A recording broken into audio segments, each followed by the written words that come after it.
लक्ष्मीला सर्वात तिचं श्रीयंत्र खूप प्रिय आहे आणि आज आपल्या अनादी काळापासून श्रीयंत्राची पूजा ही करावी आपल्या ऋषीमुनींनी सांगितलेलं आहे. आणि श्रीयंत्राची पूजा केल्यामुळे हे अनुष्ठानाने सिद्ध केलेलं श्रीयंत्र आणि ते पण मेरू यंत्र आहे, म्हणजे मेरू यंत्र म्हणजे उचललेलं पूर्ण 7 थर असतात त्याचे. आणि हे अनुष्ठानाने सिद्ध केलेलं अष्टधातूमध्ये यंत्र असतं हे.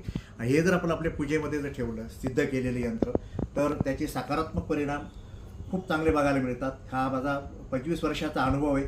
आज माझ्याकडे जवळजवळ महिन्यात एक जवळजवळ 7-8 यंत्र माझ्याकडनं आज लोक घेऊन जातात. त्यांना खूप चांगले अनुभव आलेले आहेत. हे यंत्रामुळे होतं काय की ज्या ठिकाणी यंत्र ठेवलं जातं त्या घरातील वास्तुदोषाचं पण निवारण होतं. त्या घरामध्ये सकारात्मक ऊर्जा तयार होती. जिथं पूजेच्या ठिकाणी ठेवलं जातं तिथं पूजेचं वातावरण एक पवित्र आणि शांत वाटतं, एक सकारात्मक वाटतं आणि आपलं मन पूजेमध्ये एकाग्र होतं. परत ह्या यंत्राचं असं वैशिष्ट्य आहे की लक्ष्मीची कृपा झाल्यामुळे आपल्याकडे पैसा येतो, आलेला पैसा टिकतो, अनाठाई खर्च वाचतात त्याच्याने. आणि सर्वात महत्त्वाचं म्हणजे हे अनुष्ठानाने सिद्ध केलेलंच यंत्र असावं, त्याच्याचबरोबर हत्तीची जोडी असावी, कारण हत्तीशिवाय लक्ष्मी राहू शकत नाही.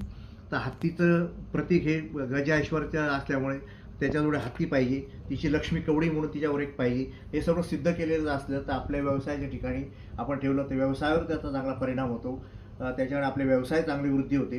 अर्थात कष्ट आपल्याला करावेच लागणार आहेत, कष्टाशिवाय पर्याय नाही आहे.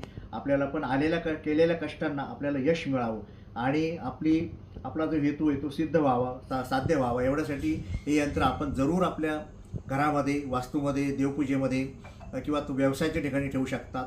तर हे ज्यांना पाहिजे असेल त्यांनी माझ्याशी जर संपर्क साधला तर त्यांना घरपोच पोहोचवण्याची व्यवस्था बाहेरगावी करण्यात येईल.